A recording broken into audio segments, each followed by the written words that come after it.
Welcome to We Call Bullshit. This episode is sponsored by Shop 40 Oak. Shop 40 Oak is a luxury clothing boutique located in Basking Ridge, New Jersey. You can find her at Shop 40 Oak on Instagram or shop40oak.com.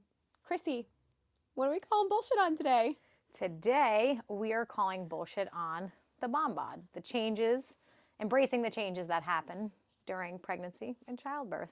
Because you become a momster. You become a momster With after you have saggy kids. titties. That's what happened. You have saggy titties, but I just don't have any. Well, I lost all my boobs after momming hard. we'll see. So what happened to me was I had kids at 22 and 24. You were a child. I was a child. And I had these really fucking great 34 double D titties that I totally took for granted because I never knew how great they were. Yeah. Till after I breastfed, 9-pound gavones for freaking. Your kids were gigantic. They literally came out like 3-month-olds, okay? That's a whole nother conversation. And but what we're going to talk about is what Chrissy's vagina looks like after well, no, childbirth. the vagina never, because they had to cut the kids out of me because they were just like stuck, for days on end. But literally, I took for granted my amazing boobies. Yeah. And now they're like raisins hanging onto a paper plate. Oh my God. I feel like sometimes the push-ups help a little bit, like level reinflate. But we have a surprise for you later in our box about, your $35 boob job. But nice. $13 boob job. I think I got one for $13, but I think they're like nice. $35. Got it. All right, so let's be real. Like what you look like before you have children and what you look like, your body looks like after you have children will be different. No, they're like, oh, I can't wait to get my body back. Bitch, you're never getting your body back because you're not going back.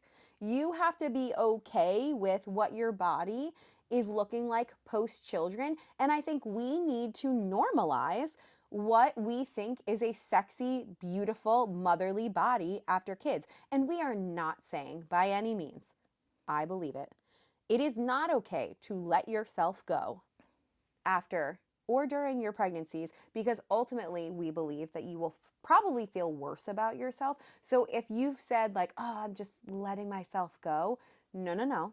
We're going to hopefully help you get back to not letting yourself go. But what's really important is us normalizing what our bodies look like and what people don't tell you about after pregnancy, after delivery, after breastfeeding, after a C-section, all of that shit. All of the shit. Like I said, I had kids so young and I didn't have sisters or really any close friends that had kids because I was the first one. That ignorance was bliss for me. So now we're going to pop the bliss bubble. Most of you listening, some of you listening are moms, so you kind of will laugh at this because you already know. But I will just reaffirm what Marie said that, motherhood and childbirth absolutely changes your body, and it will never go back to the way that it was. But the whole excuse of like, well, I have 3 or 4 kids or whatever, because it's not so much even about how your body looks, right? It's about how you feel and being healthy and the best version of yourself for your children. And for order for you to show up for them in the best way is just to be the healthiest version of you, stretch marks and all. Yep. So when I, like pretty far back in my career, I was a personal trainer and my like claim to fame was training moms. And so I trained moms and I argue that I learned everything to do and not to do from the women that I train. I was blessed to train about 40 moms in a 3-year time frame, literally, and I would be like, do that, don't do that. I want to be like her. I don't want to be like her. And I really paid attention. So right before I had kids and I was am a young mom. I was a young mom when I was learning all of these things. So I definitely had a hand up in like what the fuck was going to happen. Yeah, I did not. When I had delivery. So like we're going to go from pregnancy to delivery to Mom Bod. Like we're going the full path. So we're going to start like all the way back to ripe age of 12 when Chrissy decided to get pregnant. Well, I didn't decide. So this is the crazy part, okay? This is just how fertile myrtle you are at 21. So my ex-husband was deployed, okay, for an extended amount of time. I hadn't seen him in, I think, 6 months. And he came home for 2 weeks on his R&R, like, on his tour of duty from Iraq. And he came home on August 16th, and I was due on May 16th. So you all do the math on that, okay? So it was not planned at 21 years old. I gave birth, I believe I got pregnant at 21 and gave birth at 22. Damn. Wow. That was an experience. Oh, yeah. Okay. So, so I have 3 kids, as you guys know. So I got pregnant at 24. I was on birth control. Like, I was on tricycline. Not low. No, you were on orthotricycline low. I was on orthotricycline. I literally was like a habitual from the ripe age of 15. I was on birth control, and like the stars aligned, meaning my husband's penis and my vagina aligned. And like I got pregnant, and I was shocked. And like, so we are coming from a perspective of like really young motherhood. But I do think that this really is an appropriate conversation, no matter how old you are. So what they don't tell you is having sex while you're pregnant is hilarious. So like in the beginning, like your husband or your baby daddy or whoever, like probably doesn't want to have sex with you because they don't want to poke the baby. Do you remember that? I always, no, I'm I like, mean, you wish you had that problem. Yeah, like you wish. the baby, yeah. I wish that you had that problem. That goes back to that. Remember one of our episodes where you were like, shallow sex. I mean, shallow conversation. Shallow and we're conversation. like, well, it's just shallow penetration. Yeah. So yeah, no, the baby is fine. Yeah, we're good and don't need to worry about that. So Mom Bod pregnancy is like, even pregnancy sex is hilarious. And so what they tell you is when you're like 9 months, you're like 39 weeks, you're so uncomfortable. You're like, literally your left leg is numb. You've been sleeping on your side with a pillow between your legs forever. You like can't even, and then like your doctor goes like, how do we get, you go like, doctor, how do we get this baby out?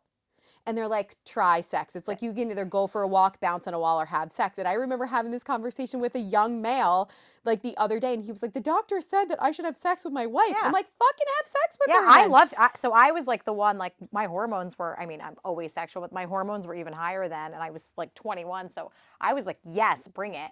But like at that point, it's doggy style, right? Because like the belly's in the way. Or lazy sideways, which is that whole like, just let me lift my leg up and over while you. I call that lazy sideways, where you're just like super exhausted or super pregnant. Yeah, you literally throw the leg over. Yeah, you're it's just like literally happening, but you can't like get. You can't possibly like get to it from the front. I don't remember. Angle. I don't think so. No, it's definitely doggy like, mostly. Definitely, yeah. So like, look at the way you're sitting right now. You're like. I feel like you just like became a dude. What? I'm just like I don't know, assuming. Like, I'm assuming the position. Assuming the lazy sideways position. So, like it's rough, right? So they're just like trying to have sex while you're pregnant is so weird. It's so uncomfortable and kind of odd for your poor baby daddy or husband or whoever. Like it's awkward for them because it's like they don't want to like push on you and all of the things. But so, you can assume how uncomfortable it is. I have a hair in my eye. I kind of see it. Can you see it? No, if I see it, I'll grab it. God, it's very annoying. It's very distracting. But like it's odd. So what they don't tell you is that you probably should have sex while you're pregnant because you are horny as fuck when you're pregnant because your hormones are like raging, but your poor husband or baby daddy or boyfriend, whoever, is like, ugh. So I think it goes either way. So I know men that like love pregnant women and like that's their turns thing. them on. Turns them on. And then there's other men that are just like petrified or like super not turned on by it. This is probably like we need to have a guy panel on this one day, just about like how different men feel about like how their wives are when their wives or significant others are pregnant. But like their boobs are so big when you're like, my boobs were so big when I was pregnant, like voluptuous, big, great. Yeah, amazing. And so there's lots of pros and lots of cons. So great. That's really like the only thing that I feel like in pregnancy was like different, about my boobs got bigger, my belly got bigger. I was like, whatever. I mean, so, but the sex was weird. So like, can we talk about mostly though, like the after baby or like the during? So like your mom, right, you're about to like give birth. So your two options are like C-section or natural delivery. Both are terrible. And so we were just on our wellness retreat for the traveling souls, and like half of us were moms and the other half were like women in their 20s and we just had dinner, and the moms were like, remember, Telling horror she was stories. like elephantitis of the pussle region. Yeah, she was like, afterwards, I looked down and She I was, was like, touching. nurse. And she's like, my labia was like down to my knees. It's not okay. That's what she called it, elephantitis of the pussle region. It was Like, horrible. who? But they don't, so they're like women who don't have kids, they're so worried, right? What are you afraid of if Pooping on the pooping table. on the table? Everybody says They're that. so afraid of that. I'm like, bitch, that's the least of your worries. Like, you know what I mean? At that point, you're like, forget it. Just So like it's just like terrible. We're sorry if we're making anyone feel uncomfortable, but We're like not sorry, that's actually. that we're not sorry because this is all very this is real. very real. Of what you go through, and if you are like, this is like not okay for you, like, well, then you shouldn't have kids, because it is what it is. And so your partner should feel the same in all of the ways. This is all very normal, natural childbirth, C-section. So I remember going in and like I was very uncomfortable. Like I had a C-section and then 2 VBACs, which is vaginal birth after C-section, right? And so I had a lot of experiences, but like having my water break in one of them, having my water break in not one of them. So it's like the flush of fluid. And I can tell like a really funny story very quick. Is I was working at my job and I was like answering emails, and I was pregnant, and I was sitting on a normal rolly chair, and I gushed liquid. And I was like, oh my God. And I was like, 36 weeks pregnant. And I was like, oh my God, my water broke. And so I call my girlfriend. She's at work with me. And I was, my friend Morgan. And I literally was like, you need to take me to the hospital. My water broke. And so she rushes me to the hospital. And it's like, I turned out that my water didn't break. My baby just kicked my bladder and I peed my pants all at work. And then what they don't tell you is that you continue to pee your pants after you have children until you God fix your forbid we pelvic do floor. God forbid you do double unders or jump rope or sneeze or cough. You pee your pants. Or laugh too much. Laugh too much. God, you pee your pants. So this is all the premise of like, this shit happens. And so I'm very lucky to have had every experience: C-section, water breaking, not water breaking, epidural, all of that stuff. And so we're not going to go any probably deeper into like pregnancy, delivery situations, but it's the post that really we want to talk about. And then the when body it gets started. Yeah, the body that comes after the most amazing thing in life is birthing a child. Like, you are a superwoman. You are a superhero.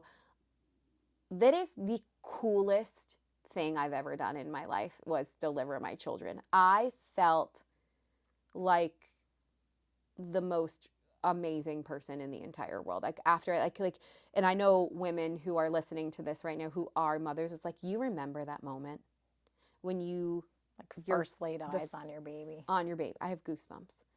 I remember like I had a C-section with Riley and getting pulled out and seeing her for the first time. I was changed from a 25-year-old girl to a 25-year-old mom.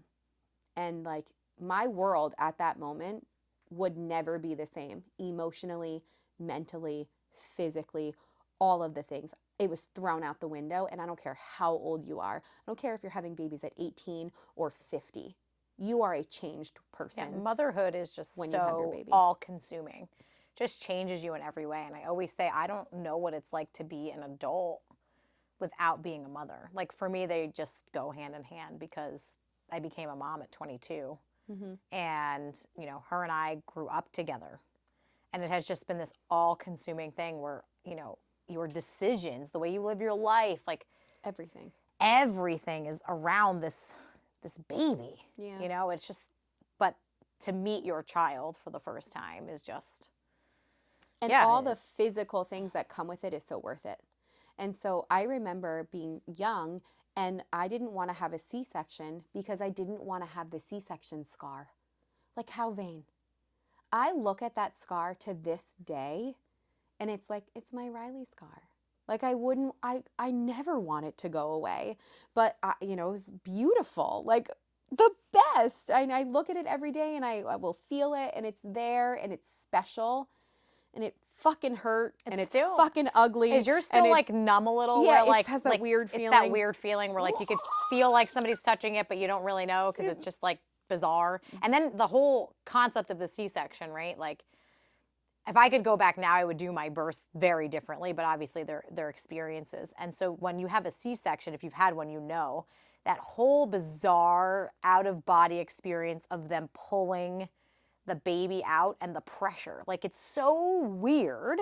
I think my face is going to stay like Because this you don't forever. really like feel it, so to speak, in pain wise, but you feel this enormous amount of pressure, and then all of a sudden, there's this baby.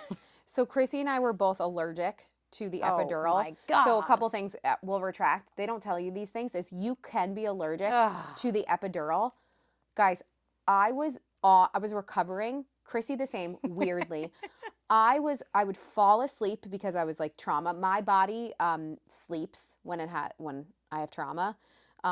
So I fell asleep, but then I would wake up in this immense, like Chrissy says, like it felt like bugs crawling up your skin. I was ripping my face off because I was allergic to the epidural, but I was more allergic to the contractions. And I was more allergic to the slice that was going to happen on my belly. But I was literally itching my face off like a psycho. Like I have scratches all down my face. In all the pictures, I Oh have scratches. my God, I still have itches now. I know. I'm My like, sister-in-law came to visit, and she had the big fake nails. And I was like, all I want is for you to just drag your nails like up and down my body as hard as you can. so all you bitches who are not allergic to the epidural, good for you. God, I mean, I have scratches in all of my pictures just everywhere because I just was so freaking itchy. Horrible. It was awful. So, but yeah, we digress back to how amazing childbirth is, and it's phenomenal, and how lucky we are to be living in 2023 when the medical system has figured it all out and everything is perfect, and you drive to the hospital and you birth a child in 1 hour, and then the next day you go home. And then there's no support. And they fail mothers miserably. Oh my God. On postpartum, and it is such a real. My friend thing. is she's going to school right now to be a breastfeeding specialist, or what are they called? Sorry, Britt. I don't know. I don't know. I forget. But like, so literally, a right? nurse. I don't know. A wet nurse. No, no. A wet nurse. What is a wet nurse? I know there's a thing. A wet nurse, but it's Chrissy. What? A wet nurse is like back in the day when people would just keep birthing children, and then other people's baby would breastfeed from their boob. That's why I'm like, I would have been a wet nurse because I'm a fertile myrtle. You would have been. I was a breastfeeding queen. Me too. I was like a cow. Pump it out 9 ounces on the right and 3 ounces on the left, but I was still so good. I was a cow, but my kids were so damn big, it didn't matter how much I pumped. They No, they're not wet nurses. They're whatever. I'm like, what's a breastfeeding nurse? specialist? Anyway, so what I was saying is, so that's a real thing. Is like, I think about like when you go, you get a puppy. Like, I'm not comparing the two. You'll see what I'm saying. And they're like, this, and this. Like, I feel like they prepare you better to send a dog home with you than they do like a child. I mean, for real. Like, so here we are, 22 and 26. What were we, 27? Like, leaving the hospital as, with this baby. And like, I will say, my ex-husband is such a natural with children. Like, I mean, where like he was just amazing at like changing diapers and just like, consoling our daughter and all the things. So I'm super grateful for his help, but they don't prepare you for like the major drop in estrogen and progesterone that happens. They don't, prepare you for like what's actually going to happen. And they certainly do not prepare you for the first time you pump. Yeah. It's like ingrained in my memory the first time. So first of all, I had a C-section. And it was atrocious. I mean, I couldn't even like stand up because every time I felt like my abs were just gonna like rip open. Yeah. So my ex-husband is like, changing the baby, and I'm just like, so we get hooked up to the pump. Oh my God, the pump. And like it starts, and then all of a sudden your nipple is like 6 inches long, through the.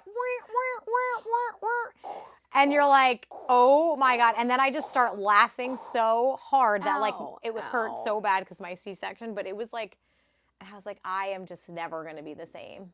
Like, and before, before I couldn't even get naked in the locker room, let alone have my boob whipped out. like to like breastfeed or to pump or anything like that. And so, you know, we make fun of women who are older that like walk around naked in the locker room. Like, with their I'm bush hanging quickly out. becoming that woman because I'm just like, I've birthed 3 children. Like, being naked is very normal. So I'm just going to do me. But in the beginning, you're so embarrassed. You're so covered. You're so nervous that someone's going to look at you. And like, I call bullshit on not being able to breastfeed your child in public. Like, that is how you have to cover yourself, and it's so hard in general to even get them to like latch and figure this all out. And then all of a sudden you're also feeling self-conscious about someone judging you that you're breastfeeding or feeding your child in public.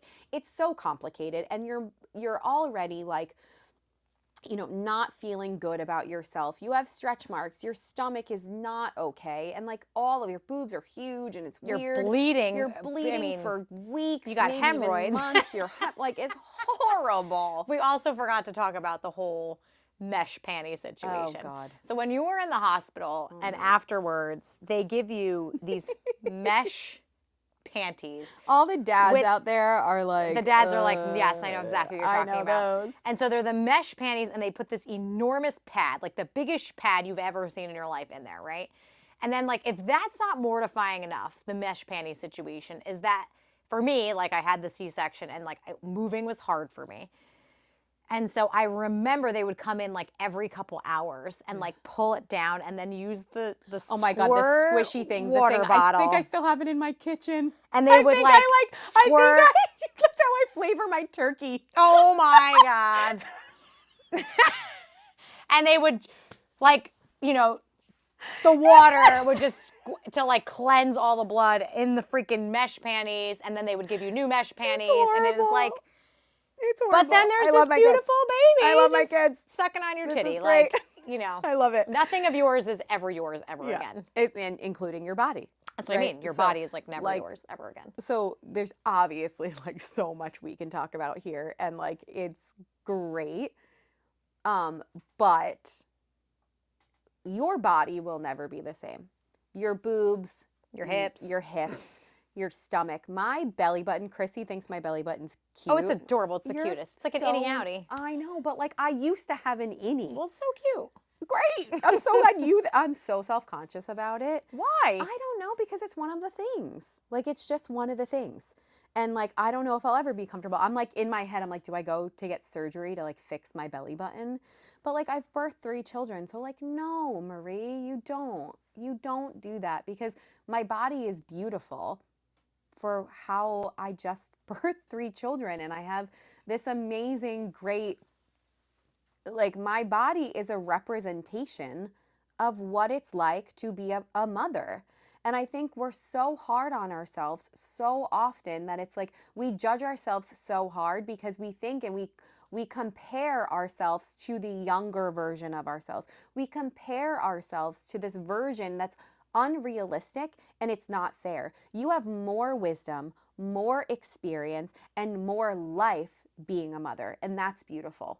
And it's okay. And I think we need to start to figure out how to empower women and empower men to also embrace that body and that vision, and change the way what we think beautiful is based off of the life that we have lived. Right. And your body is a symbol of, you know, how you work out, what you eat, how many kids you've birthed. Like, it's all part of it. Same thing with your scars. Like, I've had tons of surgeries. Like, my scars tell stories, right? Where I've had stitches tell stories, you know, my stretch marks, my C-section scar, my boobs, like, they all tell a story to me.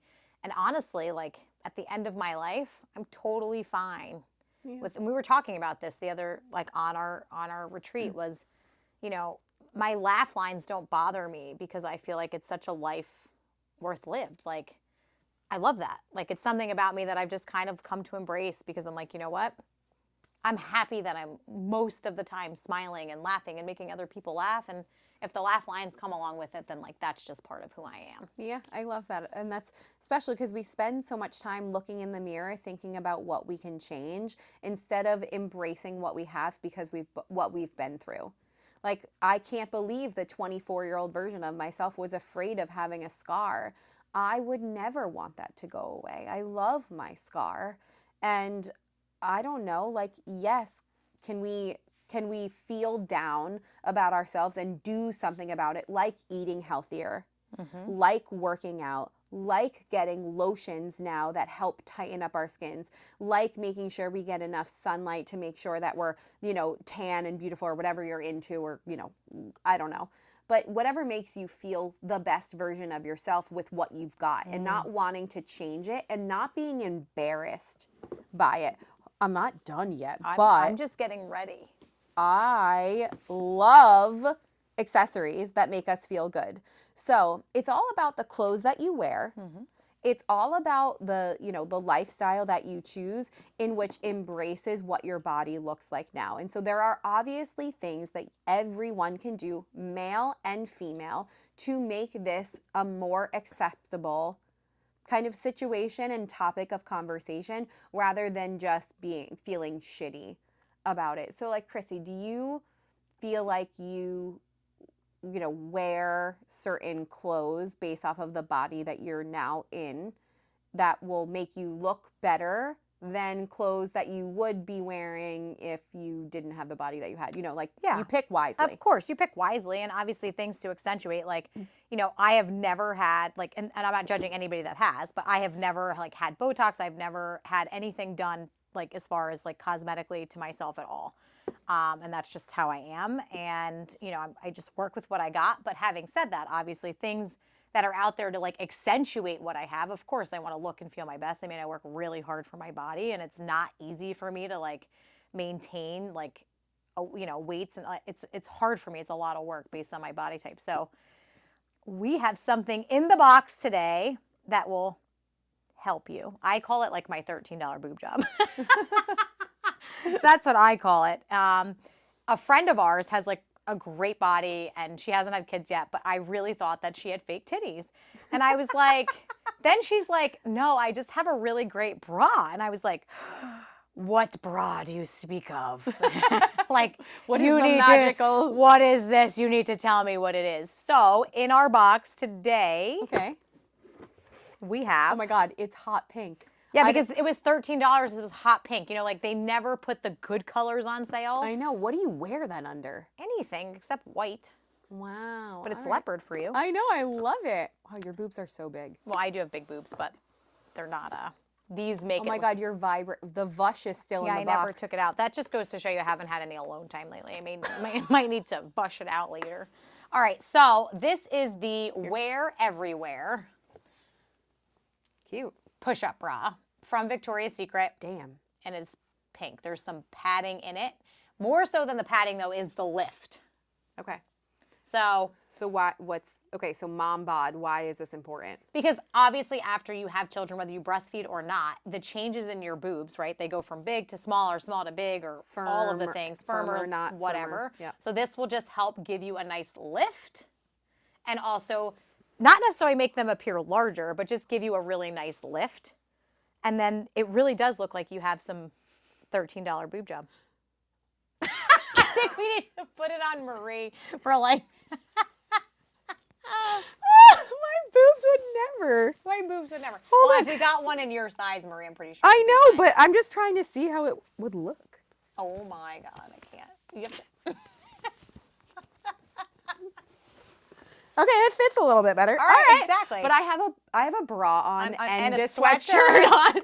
And anyway, I'm still like finding. That's like my magic bra. When I like really need to bring out Anastasia and feel sexy, I bring out the push-up bra from Victoria's Secret in pink. This is great. It's a great bra.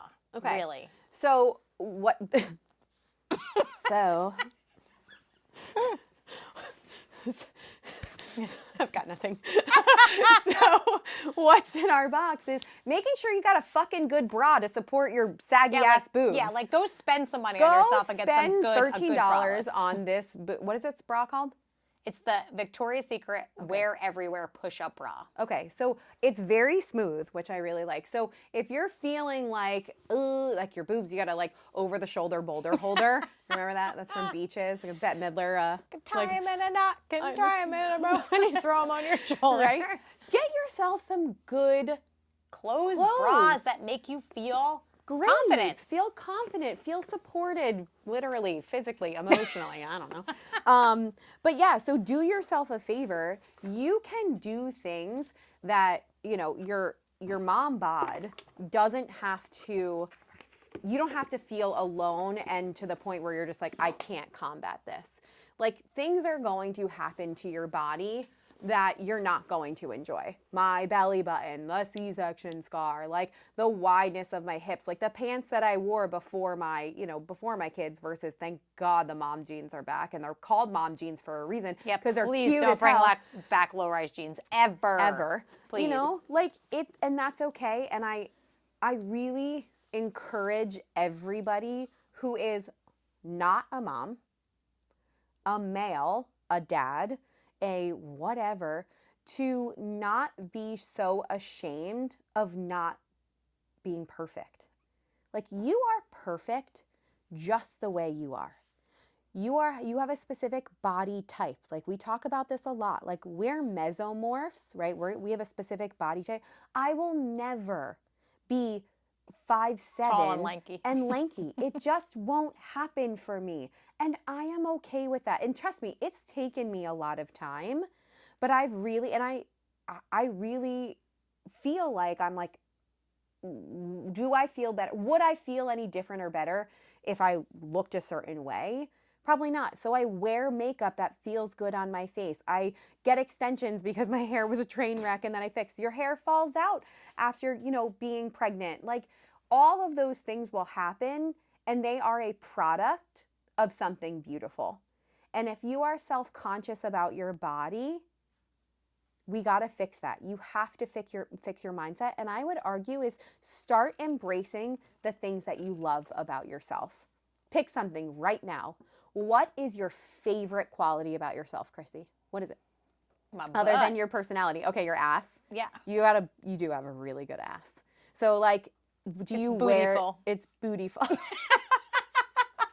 It is bootyful. So, like, you probably enhance that by wearing proper jeans, right? Yep. You're like really I'm embracing. very picky, like not how my jeans fit my waist, how my jeans fit my butt. Yeah, it's really important because if you wear stuff that makes you kind of look and feel like crap, you're going to look and feel like crap. And so you can make like a baggy sweatshirt and leggings or whatever we're wearing, like, be cute, but I would argue that it's all your perception.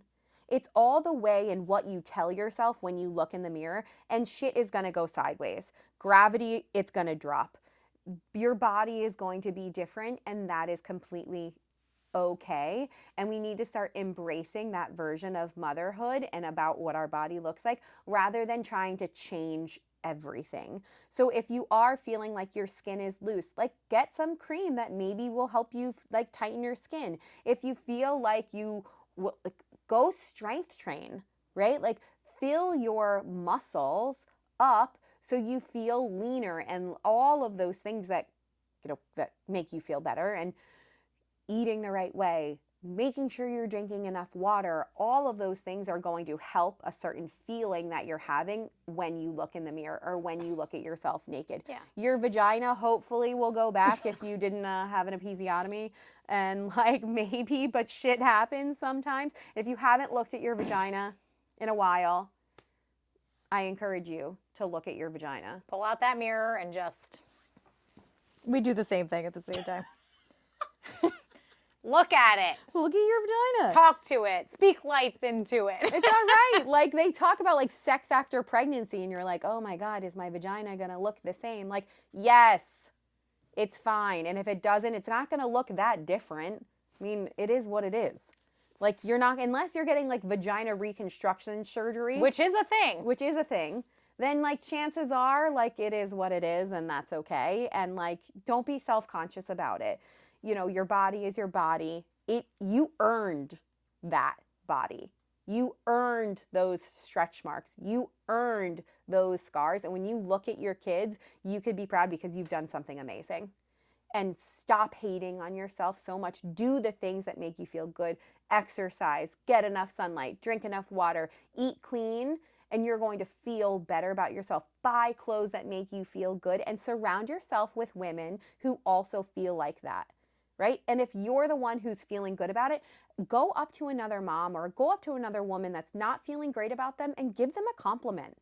Like, it's great. Like, we need to be leveling just up like, everybody. I like your hair. I like your shoes. I like, you look great today. Just a small compliment goes so far. And I always try to do that.